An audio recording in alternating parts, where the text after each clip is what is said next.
नमस्कार। SBT news में आपका स्वागत है। पेश है 3 मार्च शुक्रवार सुबह 6:15 बजे राजस्थान की बड़ी खबरें। राजस्थान के मुख्यमंत्री अशोक गहलोत ने राज्य के विभिन्न न्यायिक भवनों तथा न्यायिक अधिकारियों के आवास से जुड़े निर्माण कार्यों के लिए 293 करोड़ 82 लाख रुपए के वित्तीय प्रस्ताव को मंजूरी प्रदान की है। प्रस्ताव के अनुसार भरतपुर, मकराना, झालावाड़, उदयपुर, बहरोड, सांगोद, सरदार शहर, कोटपुतली, खानपुर में कोर्ट बिल्डिंग, तिजारा, रायसी नगर, दूदू और चोमू, राजगढ़, भादरा, चूरू तथा बालोतरा में कोर्ट कॉम्प्लेक्स का निर्माण किया जाएगा। 15वीं राजस्थान विधानसभा के 8वें सत्र में अब लगभग प्रतिदिन ही प्रश्नकाल में सभी तारांकित प्रश्नों पर चर्चा हो रही है। विधानसभा अध्यक्ष डॉक्टर सीपी जोशी प्रत्येक प्रश्न पर समयबद्धता के साथ सदन में सार्थक चर्चा करा रहे हैं। डॉक्टर जोशी प्रश्नकाल के प्रति पल का विधानसभा सदस्यों से सदुपयोग करा रहे हैं। इसके लिए वो अनावश्यक पूरक प्रश्न पूछने की अनुमति नहीं देते और आवश्यक प्रश्न पूछने में सदस्यों का सहयोग करते हैं। कांग्रेस के मुख्य चुनाव आयुक्त और चुनाव आयुक्तों की नियुक्ति के लिए समिति गठित करने के उच्चतम न्यायालय के फैसले को ऐतिहासिक बताते हुए इसका स्वागत किया है, लेकिन कहा गया है कि इसी तरह का फॉर्मूला ईडी जैसी संस्थाओं की नियुक्तियों में भी होना चाहिए, जिनका सरकार विपक्ष पर दुरुपयोग कर रही है।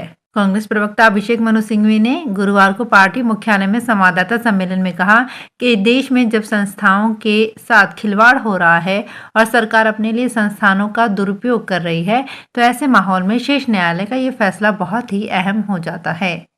पूर्वोत्तर के 3 राज्यों में हुए विधानसभा चुनावों में भारतीय जनता पार्टी को मिली जीत पर दिल्ली प्रदेश भाजपा कार्यकारिणी समिति के सदस्य के.एस. दुग्गल ने कहा कि इससे विपक्षी दल बुरी तरह से पस्त हो गए हैं।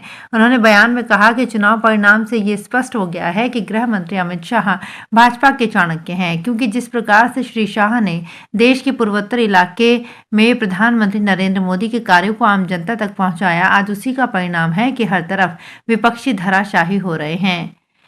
राजस्थान पर्यटन विकास निगम के अध्यक्ष धर्मेंद्र राठौड़ ने आज अजमेर में अंतर्राष्ट्रीय होली महोत्सव 2023 जो कि पुष्कर में आयोजित हो रहा है कि व्यापक प्रचार प्रसार के लिए पोस्टर का विमोचन किया।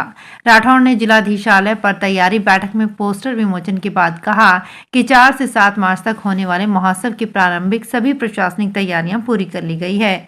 उन्होंने बताया कि इस पोस्टर के जरिए व्यापक प्रचार प्रसार कराया जाएगा, जिन्हें अजमेर एवं पुष्कर के धार्मिक संस्थानों, सरकारी एवं अर्ध सरकारी संस्थानों के अलावा सार्वजनिक स्थानों पर भी लगाया जाएगा। राजस्थान के राज्यपाल एवं कुलाधिपति कलराज मिश्र ने आह्वान किया है कि मीडिया स्वनिर्मित आचार संहिता के आधार पर पत्रकारिता के स्वस्थ मूल्यों का निर्वहन करते हुए जनहितकारी पत्रकारिता की मिसाल पेश करे। मिश्र गुरुवार को पोद्दार इंस्टीट्यूट ऑफ मैनेजमेंट के सभागार में हरिदेव जोशी पत्रकारिता एवं जनसंचार विश्वविद्यालय के प्रथम दीक्षांत समारोह को संबोधित कर रहे थे। उन्होंने कहा कि मीडिया को अपनी जिम्मेदारी का एहसास रखते हुए तथ्यपरक, विश्लेषणपरक, ज्ञानपूर्ण और तटस्थ समाचार प्रकाशित एवं प्रसारित करने चाहिए। राजस्थान के नगरीय विकास एवं आवासन मंत्री शांति धारीवाल ने गुरुवार को विधानसभा में आश्वस्त किया कि द्रव्यवती नदी परियोजना क्षेत्र में अतिक्रमण को हटाया जाएगा। धारीवाल ने प्रश्नकाल में पूरक प्रश्न के जवाब में कहा कि अतिक्रमण की पहचान के लिए जयपुर विकास प्राधिकरण के माध्यम से सर्वे करवाया जाएगा। उन्होंने कहा कि जेडीए के सर्वे में यदि द्रव्यवती परियोजना क्षेत्र में किसी अवैध बस्ती का पता चलता है तो उसे निश्चित रूप से हटवाया जाएगा। उन्होंने कहा कि परियोजना क्षेत्र में प्रोजेक्ट के तहत विकास कार्य कराया गया है। राजस्थान में उत्तर पश्चिमी रेलवे के अजमेर मंडल के 6 स्टेशनों का दौरा करती यात्री सुविधा समिति ने अजमेर रेलवे स्टेशन पर यात्री सुविधाओं का बारीकी से निरीक्षण किया। रेलवे की 6 सदस्यों वाली यात्री सुविधा समिति आबू रोड, फालना, जावली, रानी, मारवाड़ का निरीक्षण करते हुए अजमेर रेलवे स्टेशनों पर पहुंची, जहां अजमेर रेल मंडल प्रबंधक राजीव धनखड़ की उपस्थिति में यात्री सुविधा समिति ने रेलवे स्टेशन पर रेल से यात्रा करने वालों को रेलवे की ओर से की गई सुविधाओं का निरीक्षण कर आवश्यक दिशा निर्देश भी दिए। रेल प्रशासन ने होली त्योहार के पहले जनता की मांग पर कोटा, असारवा, कोटा के मध्य नई ट्रेन को चलाने का निर्णय किया है। वरिष्ठ मंडल वाणिज्य प्रबंधक रोहित मालवीय ने बताया कि कोटा से आज 3 मार्च को इस गाड़ी को चलाया जाएगा, जिससे शिक्षा की नगरी कोटा से जाने वाले यात्रियों को आवागमन में राहत और होली के त्योहार पर नई ट्रेन सेवा की सौगात मिलेगी। राजस्थान के परिवहन राज्य मंत्री बृजेंद्र सिंह ओला ने विधानसभा में स्पष्ट किया कि उपखंड मुख्यालय थानागाजी में बस स्टैंड के निर्माण का कोई प्रस्ताव विचाराधीन नहीं है। ओला प्रश्नकाल में पूरक प्रश्नों का जवाब दे रहे थे। उन्होंने कहा कि वर्तमान में थानागाजी में राजस्थान राज्य पथ परिवहन निगम की बसें उपखंड मजिस्ट्रेट कार्यालय थानागाजी के सामने सड़क किनारे से संचालित की जा रही है। राजस्थान के ऊर्जा राज्य मंत्री भंवर सिंह भाटी ने विधानसभा में बताया कि विधानसभा क्षेत्र नीमका थाना में 33/11 केवी जीएसएस डाबर का निर्माण इसी महीने तक पूर्ण किए जाने का लक्ष्य है। भाटी ने प्रश्नकाल के दौरान विधायक सुरेश मोदी के मूल प्रश्न के लिखित जवाब में बताया कि इसी विधानसभा क्षेत्र में 33/11 केवी सब स्टेशन मंडोली व कोला की नांगल का निर्माण आगामी वर्ष में किया जाना प्रस्तावित है। रेल प्रशासन ने पश्चिमी मध्य रेलवे के कोटा मंडल में यात्री भार का निस्तारण करने के लिए होली के त्यौहार पर चलाई जा रही कोटा से दानापुर रेल में 4 अतिरिक्त कोच लगाने का फैसला किया है। आधिकारिक सूत्रों ने बताया कि गाड़ी संख्या 09817 कोटा दानापुर कोटा के मध्य स्पेशल ट्रेन दोनों दिशाओं में साप्ताहिक रूप में 4 मार्च एवं 10 मार्च को कोटा से और 5 मार्च एवं 11 मार्च को दानापुर से 2-2 फेरी चलेगी, जो मंडल के कोटा, बारा, छबरा, गुगोर और रुठियाई स्टेशनों पर हाल्ट लेकर गंतव्य को जाएगी।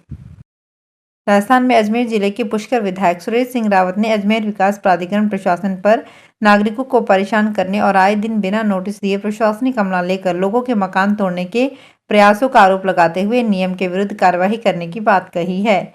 विधायक रावत ने अजमेर के लोहागल में बिना कोई नोटिस दिए 200 साल पुरानी रावत समाज की 4 धड़ा हताई की चारदीवारी को तोड़ने पर कड़ी आपत्ति दर्ज कराई है।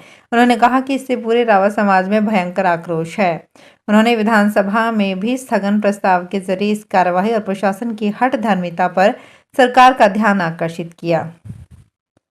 राजस्थान में शिक्षा मंत्री डॉक्टर बी डी कल्ला ने विधानसभा में आश्वस्त किया कि अध्यापक पात्रता परीक्षा का परिणाम आते ही काउंसलिंग के पश्चात प्रदेश में तृतीय श्रेणी शिक्षकों के सभी 39,000 रिक्त पदों को भर दिया जाएगा।